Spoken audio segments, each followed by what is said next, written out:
People who are already leaning into your messaging, clicking your links, viewing your videos, going to your webpage, etc., who are procrastinating for a variety of reasons. One of the main ones being that just as human beings, like it or not, we procrastinate, and getting them to make a decision and to make that automated, but to also make it absolutely 100% genuine. And that's what Deadline Funnel does. Amazing, right?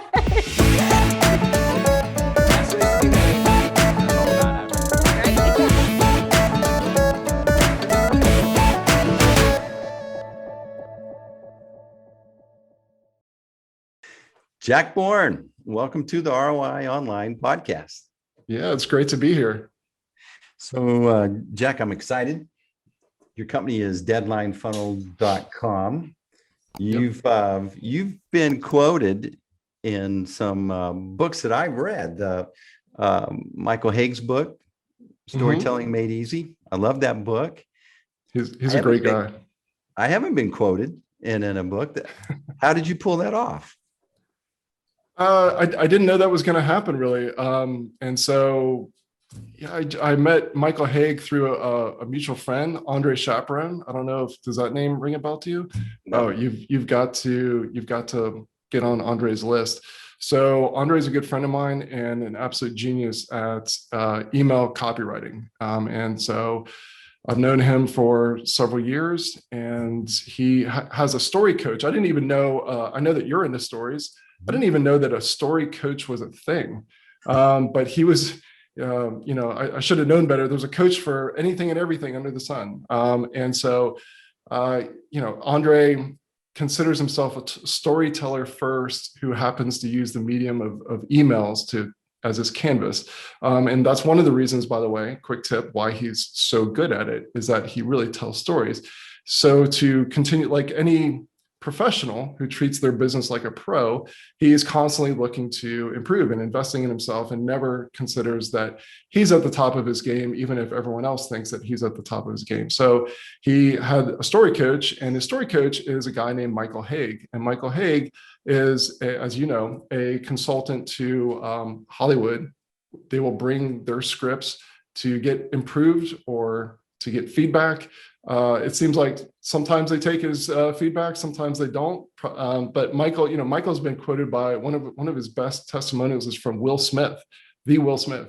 So Michael Hauge is the real deal. So he knows how to tell stories. I learned a lot from him, and so I had the opportunity to be on a co-sponsored training with Michael Hauge, where he went through one of my emails and gave me advice in a hot seat, and that became the recordings of a product that Andre put together. And I also, it's like we shared ownership of that.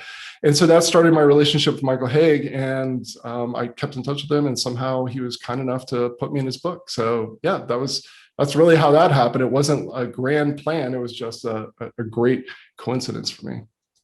Yeah. So when you're quoted in another book, the 80-20 sales and marketing, so it means that's kind of saying you got some game. So how did that come to pass? Yeah. So I'll try to keep this story short, but that one, although my intention wasn't to get into Perry's book, the author is Perry Marshall.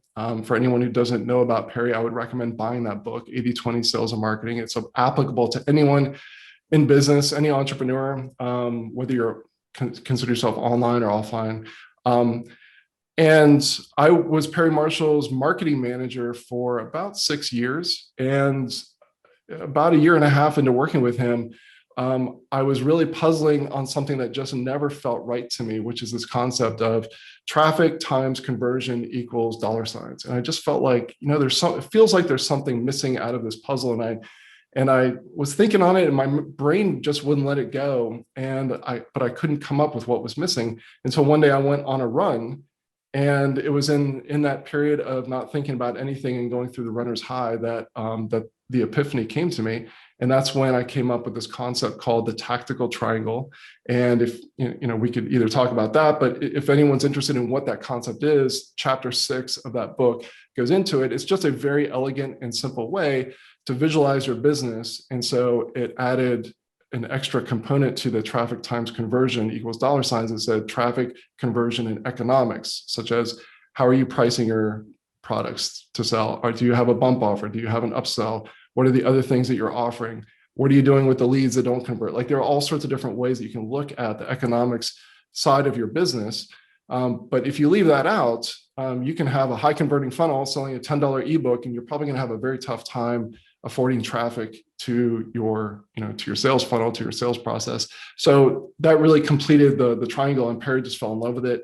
And he correctly gives me credit for it in chapter 6 of his book, but he's really re-engineered all of his trainings from his entry-level content all the way up to his high-level masterminds and in-person sessions around this concept of the tactical triangle, because he believes, and I agree, that it's just a really super elegant way to look at your business and understand, if something's missing, if you're not quite sure where you should focus in your business next. Usually, if you need more traffic, you don't focus on traffic, you focus on the conversion and the economics, and then the traffic comes from that. So that's kind of the concept behind it. So that's how I ended up in that book. I love that. So how did you stumble into all of this? So your company deadlinefunnels.com, who starts to create something like this? There's probably an excellent backstory there. Yeah. So I've been running my own business. My departure from corporate America, it was a mutual goodbye from corporate America. Happened in 2001. It was shortly after 9/11, and I just came to the realization at the same time that my last boss did that we just weren't a good fit. And one quick thing that I'll mention, sometimes I'm asked, like, okay, how do you build a corporate culture, especially in this environment where everyone's working remotely, et cetera. So my team was remote even before all of this happened, the pandemic. And so my North Star is actually, I call it the George Costanza method of leadership.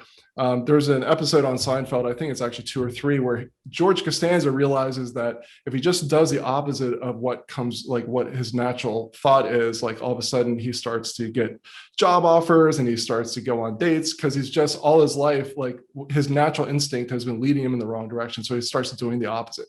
Well, this is kind of a variation of that, where I just think about all the crap that I put up with in my last job. And I'm like, okay. And I told myself before I left, when I have a company, it wasn't if, it was when I have a company of my own, these are the 5 or 6 things that I will never do to the people that I bring onto my team. And so that's just really been my North Star. What would this company do? And I'll do the opposite. And so, yeah, that was, anyways, I promise this will be a short story. I took a tangent, so I'll wrap it up. But let's stop there. Yeah. What are the 5 things? Now you've teased. I want to know what those are. Oh man, I didn't have these prepared, but here's an example. I'll tell a quick story. So I remember very, very clearly that we were called in. So I was working at a healthcare company, and I was called into all the healthcare, it was basically phone sales. And so all of us on the team, there was about 15 of us, were called into this conference room, the Oval Conference Room. And at the front of it was our manager, Randy. And Randy was so excited. He wanted to share the advertising that the company had come up with that was going to go full page ads in the industry rag magazine. And so he showed us the 2 or 3 variants or variations of these ads. And everyone around the table is going, "Oh, Randy, that's amazing. Oh, I love it. And I had been reading Dan Kennedy's newsletter and Perry Marshall's newsletter, like basically direct response 101 type of stuff. And so he came to me and he's like, "Jack, you're not saying anything. What do you think?" And I'm like, and I wasn't trying to be an a-hole. I was just like, well, I think, the headline doesn't really have a call to action. I think that you could have some testimonials there. I think that you could have a specific number so you know which ad is pulling better. I mean, I thought these were really good suggestions. And Randy looked at me like I had just defecated in the middle of the oval table. It was like, dude, what do you, like, we spent a bunch of money on this. Don't you realize this is your opportunity to confirm what I already believe, like everyone else did? And I'm like, oh man, like I wonder if there's a place for me where I can actually give my opinion. It can be a dissenting opinion. I can play devil's advocate and it actually be a benefit. And the answer is yeah, absolutely. And so I tell people when they first join my team, I said, look, yes, I have veto power, but I want to hear your ideas. There's no period of time where you can't call BS or give a dissenting opinion. Like, I want to hear your thoughts. We may not necessarily go with your idea, but you have an equal seat at the table. I want to hear your ideas. I want to hear your opinions. If you've got an idea on something that we could add to our platform, or if you think that an idea that I've said just doesn't gel with your vision of how the audience is going to accept it, tell me. This is not about you telling me how smart I am. I want to hear, and tell me that the emperor has no clothes. I want to hear it. Isn't that crazy? That's like a value add in a great culture.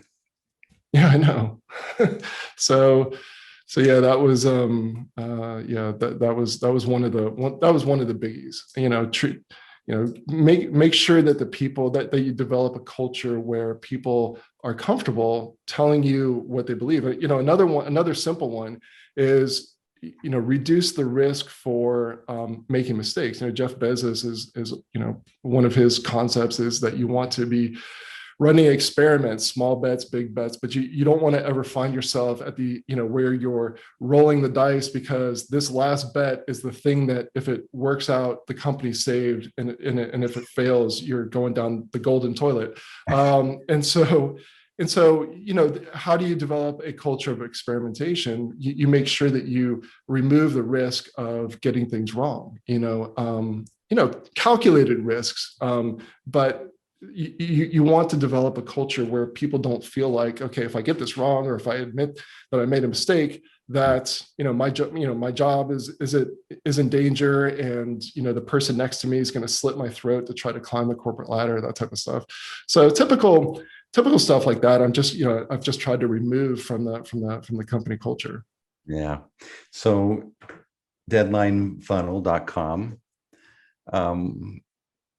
Automation, sales automation. I noticed you don't say marketing automation, but they're not marketing funnels, they're sales funnels. I noticed.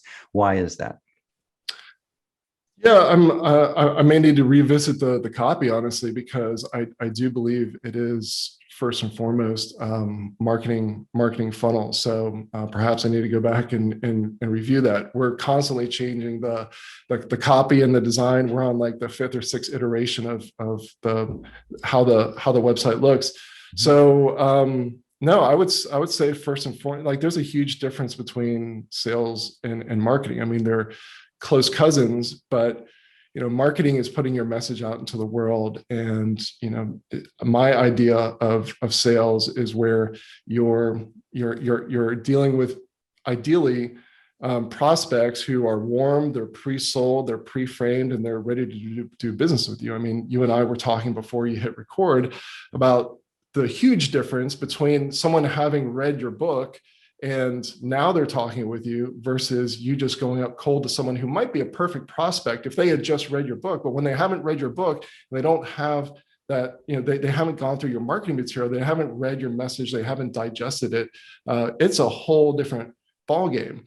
And I think old school sales, like my past is actually in, face-to-face, belly-to-belly financial services sales, where you're going up to someone who probably doesn't want to talk to you or doesn't want to talk to you right now, and you're trying to convince them and handle objections. And that's like old school sales. And sales isn't bad. Like, a better version of sales is where you have a pipeline full of leads and you're answering the final 1 or 2 questions and, just confirming, yep, that's the way that it is, or maybe some slight negotiations on the deal terms, and then you close the deal. But that comes from well done marketing, which is your message that you put out into the marketplace to find out who is resonating with the message, and then helping them find a pathway to your doorstep. And then if there's some final questions, that's the short sales conversation, find out if there's a fit, and then move forward. It should be as simple as that. Yeah, I was thinking that when I was reading some of the sales acknowledgement in there, to me, that's enlightened marketing, when actually marketing and sales are like working together or on the same page. Again, right. Which is like this crazy idea. That's this big competitive advantage, like having a culture where It's safety first, where you work with people that are working together. How about marketing and sales working together too? Yeah, I remember. So one of my this takes me back a long ways. I'll tell this quickly. So when I was fresh out of college, again, I didn't know what I wanted to do, but I knew plan A was originally to follow my dad's footsteps and be a doctor, but that just didn't work out. So I wanted to be an entrepreneur. I'd read some Zig Ziglar books. I'm like, okay, how do I become an entrepreneur? So salesperson. So I end up in of all places, this is 20 years ago, I ended up in the financial services world. And back then it was, okay, sit down and step one is make a list of 100 people that you know. Right. Frankly, at that time, I didn't know 100 people. Anyways, it was like hardcore, like start smiling and dialing. And at the time, there was an industry magazine where a guy named Jeff Paul had put out, basically a full page ad that there's some negative things I could say about Jeff, but one of the positive things about Jeff is that he could write copy like nobody's business. I mean, this really hooked me at my core. Spoke to my pain, and I ordered the free report. The free report came, and it was all about direct response marketing. I'd never heard of this. My mind was just exploding. I'm like, holy cow! I'm 21 or 20 or something like that, and I just can't believe. I'm like, oh my God, I can actually talk to people who are interested in talking to me. This is incredible. And so one of the regional managers came down, and he was having a sort of a come to Jesus type of thing. It was almost like the scene out of Glengarry Glen Ross, coffees for closers. and so we were getting that type of treatment. And towards the end of the meeting, like, again, just me being, an idiot, not understanding the context I'm in. I'm like, hey, I've read this thing about, we could actually put out advertising and we could talk to people who want to talk to us. What do you think about that? And he looked at me like I had three heads, and he just paused as like this grizzly old man. And I'm not going to say the word that he used, but you can probably figure it out. He's like, you need to stop being a P word. Like, get out there, get out there and make some sales. And man, I wanted to clean that guy's clock. But yeah, that was my first. It's once I heard that there's this thing called direct response marketing, and you could generate leads and talk to warm prospects.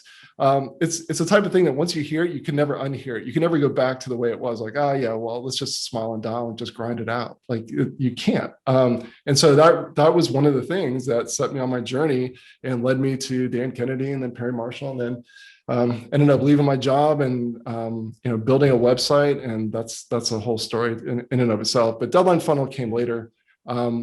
The genesis of Deadline Funnel was that I had been in the marketing space, direct response marketing, for maybe a decade or so. And being a student of what works in direct response marketing, and being a big believer in lead generation, because now everyone understands, oh yeah, of course, lead generation, get leads, know, like, trust, build your email list. Like, everyone gets that now. There was a time, believe it or not, where that was a little bit controversial. Like, I don't know if I should really do that. It sounds like a lot of work. Ad costs were really cheap. You could get clicks from Google or other places at 5 to 10 to 15 cents. So why not just send them to the sales letter? So Perry Marshall was a big believer in this long-term idea of cultivating your list, growing your list, having your audience, having them bond with you, et cetera, and sort of like building your 1,000 fans or 10,000 fans. And so I was a big believer in that too. I wanted to combine what I really believe was one of the most powerful and consistent tools of marketing and messaging and motivating people to take action, which is scarcity, urgency, deadlines. But I didn't want to do it in a way that was lying. I didn't want to use some sort of fake timer on a page, hope that no one went to the page the next day, et cetera, because that's really what existed back then. So I thought, well, we at the time, Perry was using Infusionsoft, which now is called Keep. But anyways, I thought, wouldn't it be cool if when someone came in as a new prospect, if we could actually give them a deadline automatically, just like we're automatically sending people this series of, say, 9 emails based on when they sign up? What if we could assign a deadline based on when they started, so that at the end, when the email said, hey, this is the last day, it truly was, in fact, the last day, even though it was automated. And I just figured, well, obviously someone has figured this out, so I'll just go find it and then sign up for it. it turns out no one had done such a thing. And so I decided to create what then became Deadline Funnel. And it was a need that not only Perry needed, but I needed in my business. And so that was the beginning of Deadline Funnel, because I then went through the extra effort of trying to make it available for other people to use, and found out that, yeah, a lot of people needed this. So it really is a very, very strong way to get people who are already leaning into your messaging. And that's a key component. People who are already leaning into your messaging, clicking your links, viewing your videos, going to your webpage, et cetera, who are procrastinating for a variety of reasons. One of the main ones being that just as human beings, like it or not, we procrastinate, and getting them to make a decision, and to make that automated, but to also make it absolutely 100% genuine. And that's what Deadline Funnel does. So when you think of a deadline, most funnels are never ending, or they'll re-engage after a little bit. So you think, all right, so what do you deadline? The price, the offer? I'm curious of what. Yeah, there's a lot of, there's a bunch of different ways to do it, but I'll name two of them. Two of them would be, one would be that there's only a short window of time where you can actually get this. So this could be something where you can't go to the website and just sign up at any time. It's only when you're at a certain point in this email sequence. And so, what kicks that off might be someone opting in. It might be someone who's purchased something else. There's a whole bunch of different things that could kick off someone going into that sequence. You can use your own marketing automation, but during that short window of time, that's the only time that they can actually get it. And it doesn't have to be necessarily individualized for each person. You could say, look, at the first of every month, everyone who's gone through this email sequence, everyone who's ordered my book, The Golden Toilet, say, everyone who's read that or opted in for a free chapter, at the first of every month, we're going to send that cohort, that group of people, through this sequence. So that, that's still automation. There's a lot of different ways you can do it. The second way would be, yeah, this is available anytime, but while you're here right now, maybe it's because you just signed up for this list or this freebie or attended this webinar, you are getting a special deal. It could be, so what's a special deal? A special offer could be one or more of the following. It could be a price discount. It doesn't have to be. It could be extra bonuses.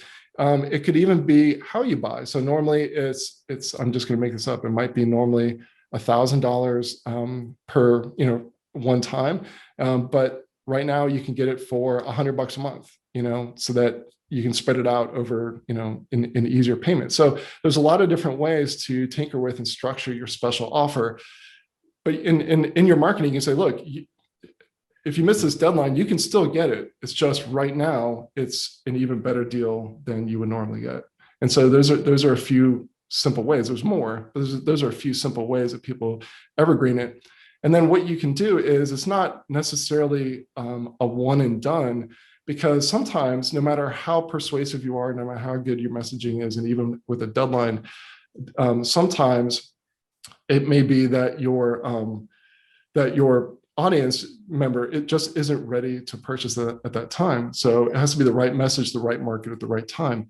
So what you could do is you could say, in your automation system, you could say, look, everyone who didn't purchase, wait 3 months, send them other emails, know, like, and trust, some other great relationship building stuff. And then 90 days later, put them back into this sequence. And so there's a lot of different ways you can do it. I think of these as, you can build your customer journey as sort of a series of Legos, and you can sort of click them together in lots of different ways. Exactly how you click them together might be different than how someone else clicks them together. And really, you're only limited by your imagination. Excellent. So you're watching or you're listening, great conversation with Jack Bourne. His company is deadlinefunnel.com. So Jack, I get asked these questions often, being in marketing, and they seem like simple questions, but they're important questions. And so I'd love to know Jack's answers to these. All right. So number one, what is a marketing funnel? Yeah. So in my mind, a marketing funnel is a series of messages that are designed to take someone from where they are right now to where they want to be, this future version of themselves. It could be, their business 2.0, their love life 2.0, their fitness 2.0, but some sort of future version of where they want to be. And in the process, the bridge to get them there is becoming your client. And so it's a series of intentionally crafted sequential messages to reach them where they are and to take them on that journey, that messaging journey, much like a story has a natural arc. Your marketing message should have a natural arc. It starts where they are, and then it brings them through a series of well-crafted, mind shifts to, bring them to a place where they have a new understanding of their problem, of their situation, and the possibilities being, your solution and how you uniquely deliver it. And so that's what I consider to be a marketing funnel. That's excellent. I love the 2.0 aspect. Yeah. Yeah. All right. So what are the stages of the marketing funnel? So I don't have a pithy answer of there's 8 stages and here they are. But I would say that the stages extend further than most people think. A lot of people, when you say, what is your marketing funnel? A lot of them would think about where someone who isn't known to them, isn't on their client list or on their prospect list, first encounters their opt-in form or their web page. So, it starts with this opt-in page, then they watch these 3 videos, and then they go on this email sequence, and then hopefully they buy. In my mind, there are stages before that. So that would include, what is the initial message that gets their attention? So it could be a Facebook ad, it could be a YouTube video, it could be this podcast, it could be your book.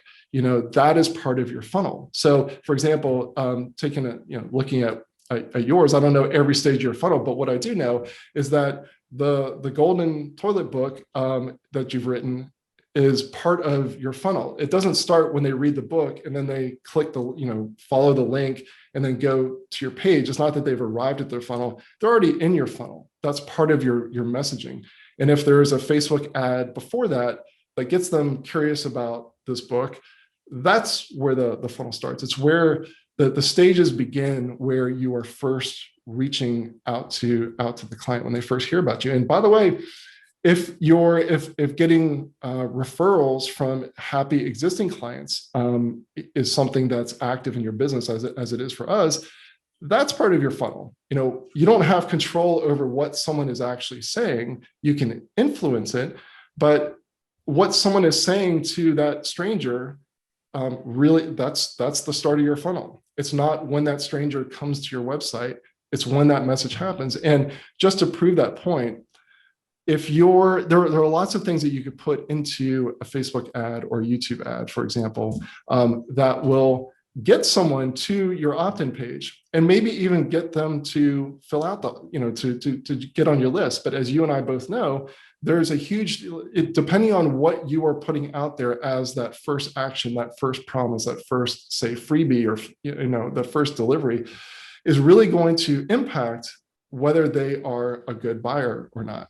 Who it's going to attract and really what their mindset is, because it's a continuation of that conversation that started way back when they heard the referral from their friend, or they saw the ad, or they saw the video. And so, just doing what you can to build your list for the sake of building your list may turn out to bring in people who are not going to be really good matches for your overall business.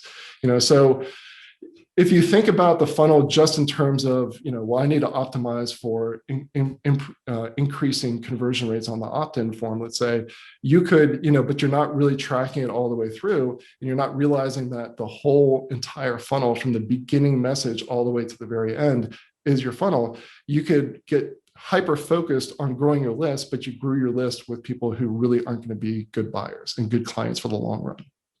That's a great perspective. And that's where part of that triangle you were talking about, you start pulling in the economics aspect of it. Yeah.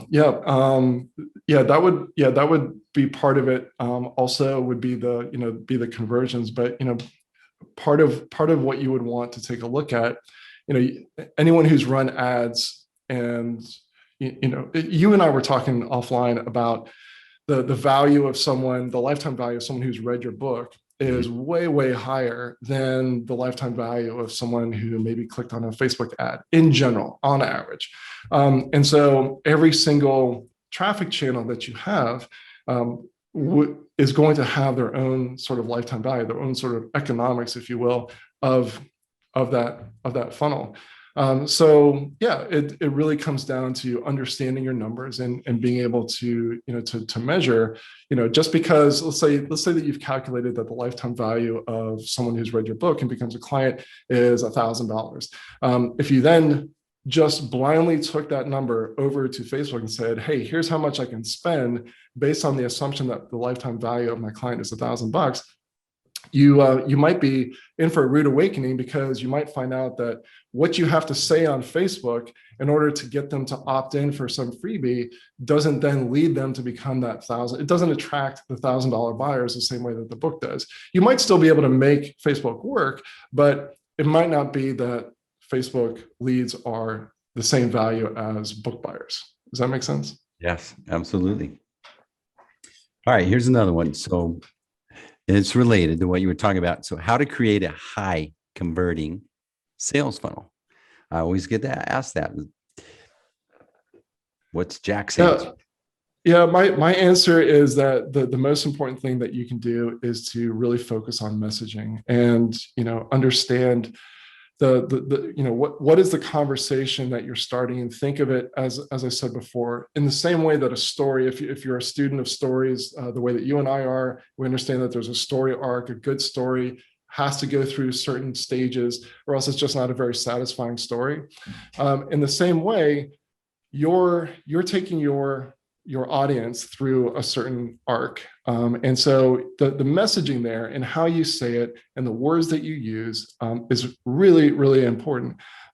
Just like Andre, I'm continuing to invest. I mean, just an hour before this, I ended up buying one of my own clients' copywriting courses because I heard her on, I didn't even know she was a client of mine, but I heard her on a podcast called the Copy Chief podcast, and went and checked out her stuff and ended up buying her course. Like I'm constantly reinvesting in my skills to try to find something new or remind myself of something that I've forgotten regarding messaging, because I really don't feel like you can ever get to the point where there's nothing to learn about messaging. So yeah, I would say the very most important thing is your messaging. Coming back to, like, I think second behind that is having a deadline.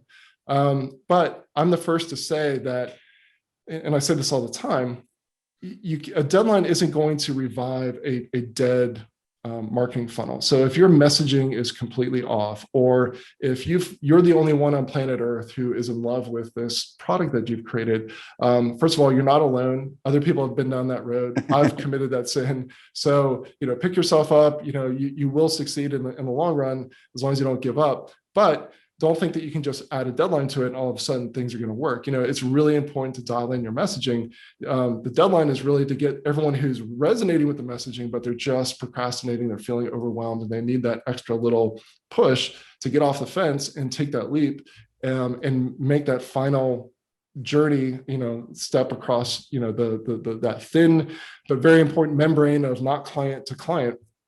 A deadline is super effective at doing that, but it's really the 1-2 punch of really dialed in messaging and then having a deadline, which is really super, super important. That's awesome. So we're listening to Jack Bourne. He's his company is deadlinefunnel.com. Jack, so I always like to ask this question. What's one question you would love to answer that nobody ever asks you? Oh my gosh. Stumper. What is one question? Yeah. So one question that I don't get asked very often has to do with how did you, like, I guess the question, I'm trying to think how the question would be phrased. It would be phrased something along the lines of, what is one of the most important, one of the most challenging but important things that you did in your business? And to which I would answer, finally understanding how to build a team and how important it was. Because for me, for the longest time, so I read a long time ago, version 1 of the 4-hour work week when it first came out, read it, loved it, thought, great, this whole idea of hiring VA sounds amazing. Of course, I went to, Odesk or wherever it was, and hired very cheaply, like, hey, $4 an hour, sign me up. That sounds great. You can probably predict what happened. It just didn't work out that well. And so what I eventually, and so I thought, okay, I don't know why it's working for everyone else, but it's just not working for me. And so I really struggle with it. I really fell into this false belief that, I was just going to have to grind it out as a solo entrepreneur. And maybe every so often I would hire out a task or two. And a good friend of mine, brilliant guy who had built up a really huge and successful paid advertising agency named Mike Rhodes, really got my head straight on this and really helped me understand exactly how to change my thinking about my business. So I started to bring it, like, one of the key shifts for me was to really understand that, especially it's not necessarily that because you hire someone who costs a lot that therefore they're going to be good, but you typically get what you pay for, and you need to be searching out A players and being willing to invest in your business to have these A players on your team. And so one of the big things that happened for me was when on my first trip to Australia in 2016 or 2015, it had to be 2015. It was a 6-week trip. And at the time I had someone who was a real go-getter and still with my company today, just an amazing guy. And at the time I was paying him hourly, and he said, look, this is amazing. I love working with you, but I need more revenue. I need more income from this. I said, well, as it just so happens, I'm going on this 6-week trip 6 months from now, and I am holding on to too many tasks. I don't want to be up at 2 or 3 in the morning dealing with this stuff, and I also don't want my business to suffer. So let's talk about how I can let go of some of these things and really set up an on-ramp where more month by month, you're taking on more of these responsibilities, and I get more comfortable working with you. And then that way you get what you want, I get what I want, and see where it goes from there. And that was really like I know that we can't take vacations now, but if we could take holidays, I would recommend to everyone, you owe it to yourself to go book a 6-week holiday somewhere on the opposite end of the globe where it's just going to be almost impossible for you to work on your business for 6 weeks. And that will be scary and it will be frightening, but it will force you to really let go of the things that you need to let go of so that you can be a CEO in your business and to attract the people that you feel comfortable really handling your company at least for 6 weeks. Because once you get over that initial hump, it's really the sky's the limit. It's just a matter of continually to invest in, additional team members and building the culture that you want. But that was such a huge shift in my business. I can't even explain. Sounds like you really have a passion for your culture and developing a team. And I think that's something that many businesses struggle with. And the folks that listen to this podcast, that's what they're trying to do. They're trying to put out the fires, run the business, but they're trying to backfill and set up a support team to grow that. But we make so many mistakes along the way. Yeah. And I've certainly made mine, and I'm certainly not perfect. And that again comes back with being willing to be wrong. Are you willing to take feedback that is sometimes painful to hear, but you need to hear? And if you're not hearing it, how are you going to improve? So I think it's really, really important to be constantly working on yourself and letting your team know that you're constantly working on yourself. A quick tip that I could share with everyone that is really easy to implement, but I think a lot of entrepreneurs overlook it, is really taking the opportunity to share the client successes, not just with, don't just put them on your website, which I'm a huge believer in social proof. If you go to deadlinefunnel.com and look at our case studies, I love social proof in forms of video testimonials, et cetera. So I'm a huge believer in it. But there's another place for this, which is super, super important, which is to share it with your team. So for example, I have a lot of developers who don't really interact with our clients. And so I find that it's really, really valuable to share with them when we get client feedback, which is quite often. And I love to share it in Slack inside the company. And I will specifically name people, if possible, who participated in the development of that, the people in the design team, the people on the development team.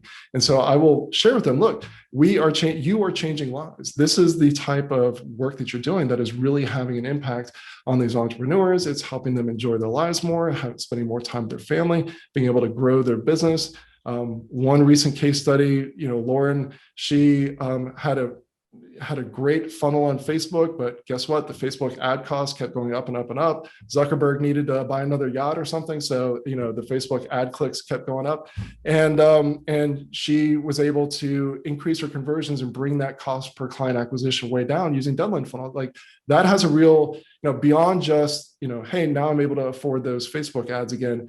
There's an impact beyond that, so that I can spend more time with my son, so that I can, hire additional people on my team and have the business that I always dreamed. Like that's the impact.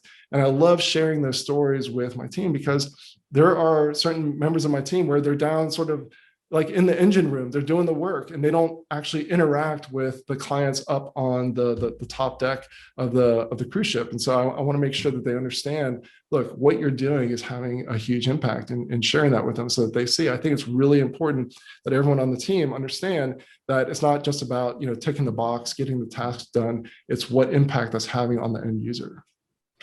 I love that. That's a great reminder. So Jack, we didn't talk about this, but I'm curious if folks that are listening, they want to go sign up for Deadline Funnel. Is there an affiliate link, or what's the best way to go about that? Well, we could create one for you with a special deal for your audience. So we'll just create one on the spot. What would you like the URL to end with? We'll make it deadlinefunnel.com or actually, let's do it on your website. What's your website? So it's ROI online.com. I had to remember my website. Let's make it forward. Can we do / deadline funnel? Let's do it. Okay. And that will anyone who's listening to this, who's interested, we will make it a longer trial so that you have even more time. Part of the culture, I'll just mention this real quick. Part of the culture that I really make sure that my team hears over and over again, to the point of being sick of hearing about it, is that I want my team to understand, and I want everyone listening to know that we know that no one woke up this morning saying, gosh, I hope that there's yet another tool that I can sign up for monthly or annually. Yeah, like I get it, right? I get it. And yet we've got thousands and thousands of clients who love us and talk about us and rave about us. So why? And the reason is because we really think about happy clients as part of our big flywheel, which, by the way, a huge book recommendation, Jim Collins. I think it's Turning the Flywheel. It's something the flywheel. It's a very, very short book. Really, really powerful. And Jeff Bezos credits this concept with some of Amazon's huge success. So quick side there.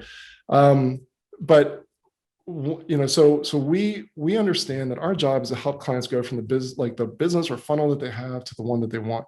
And that's not just lip service. The way that shows up in our business is that your typical software company does several things that we try to do the opposite of. And one of those is that anytime that you mention some other software company to the software company that you're asking for help from, they go, you need to go talk to them. Like, we can't help you with that, right?